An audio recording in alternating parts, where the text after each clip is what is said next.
नमस्कार। The truth about investing 101 myths debunk series में आपका एक बार फिर स्वागत है।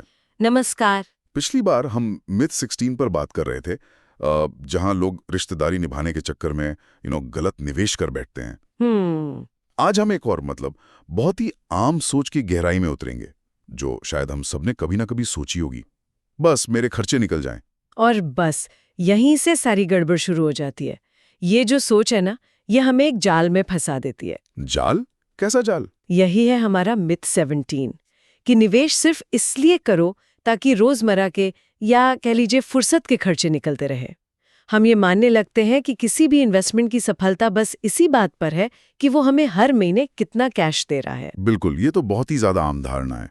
लोग अक्सर कहते भी हैं, एक एफडी करा देते हैं, हर महीने ब्याज आता रहेगा, या एक दुकान खरीद कर किराए पर दे दो, महीने का खर्चा तो सेट हो जाएगा। हाँ।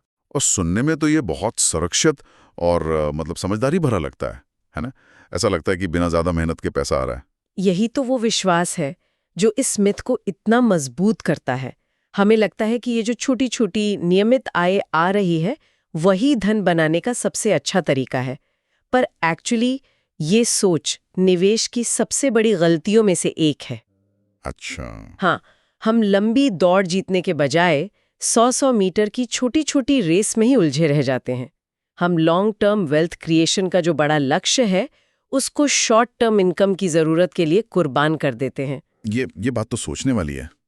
मैंने ऐसे कई मामले देखे हैं जहां लोग गारंटीड 12 या 15% रिटर्न के चक्कर में किसी फ्रॉड स्कीम में पैसा लगा देते हैं। बिल्कुल सिर्फ इसलिए कि उन्हें हर महीने कुछ हजार रुपए का पे आउट चाहिए था। बिल्कुल। वो छोटी सी आय की चाहत में अपनी पूरी की पूरी जमा पूंजी को ही दांव पर लगा देते हैं। आपने बिल्कुल सही नब्ज पकड़ी है। यही इसका सबसे बड़ा खतरा है। पहला तो ये कि हम कम रिटर्न से समझौता कर लेते हैं, और दूसरा, जैसा आपने कहा, वो छोटी सी आय बनी रहे, इसके लिए हम अपनी मूल पूंजी पर बहुत बड़ा जोखिम लेने को तैयार हो जाते हैं।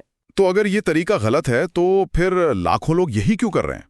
हमें असल में सोचना कैसे चाहिए? अगर निवेश सिर्फ खर्चे चलाने के लिए नहीं है, तो इसका असली मकसद क्या है? देखिए, निवेश का असली मकसद है समय के साथ अपनी स्पेंडिंग कैपिटल को बढ़ाना। लक्ष्य होना चाहिए पीढ़ीगत धन, यानी जेनरेशनल वेल्थ बनाना। स्पेंडिंग कैपिटल, ये थोड़ा मुश्किल लग रहा है। नहीं, इसे ऐसे समझिए। सोचिए, आप एक ऐसा पेड़ लगा रहे हैं जो इतने फल दे कि आप उन फलों को बेचकर अपना खर्च चला सकें, और आपको वो पेड़ काटने की जरूरत कभी ना पड़े।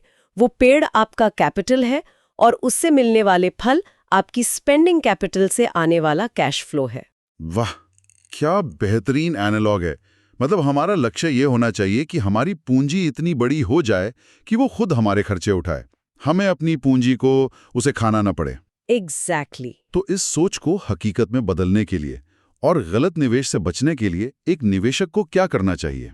कोई भी निवेश करने से पहले उसकी गुणवत्ता यानी क्वालिटी जांचना बहुत जरूरी है। इसके लिए खुद से सिर्फ 4 जरूरी सवाल पूछने चाहिए। ओके, 4 सवाल। हाँ।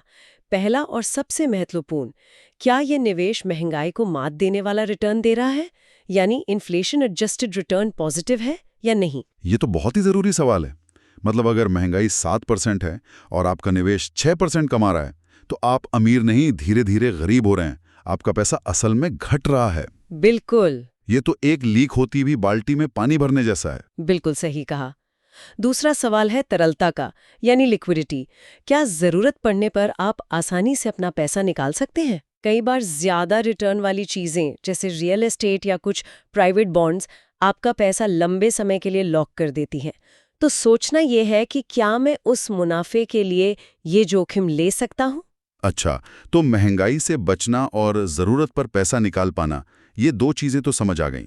लेकिन कई बार तो ये भी पता नहीं होता कि हमारा मूलधन और ब्याज वापस कब और कैसे मिलेगा। और बस यही हमारा तीसरा सवाल होना चाहिए। अच्छा। आपकी मूल पूंजी और उस पर मिला ब्याज आपको वापस कब मिलेगा? क्या शर्तें साफ साफ बताई गई हैं? ट्रांसपेरेंसी बहुत जरूरी है। सही बात है।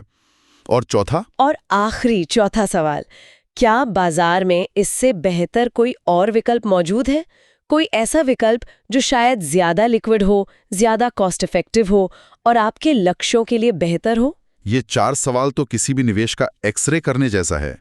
तो आज की चर्चा का सार ये है कि निवेश का लक्ष्य सिर्फ महीने का खर्च निकालना नहीं, बल्कि उस पेड़ को बड़ा करना है जो जिंदगी भर फल दे सके। चलिए इस चर्चा को आगे बढ़ाते हैं। कई निवेशक इक्विटी में निवेश करने से तो डरते हैं, लेकिन फिर भी मोटा मुनाफा कमाना चाहते हैं। हाँ, और यही हमारे अगले मिथ का आधार है। इक्विटी नहीं, कुछ और बताओ, मोटा पैसा बने। तो श्रोताओं के लिए आज का विचारणीय प्रश्न है, क्या इक्विटी से दूर रहकर भी कम जोखिम में बड़ा धन बनाना वाकई संभव है? इस पर हम अगली बार बात करेंगे। फाइनेंशियल लिटरेसी की इस यात्रा में हमारे साथ बने रहने के लिए धन्यवाद। जय गुरुदेव।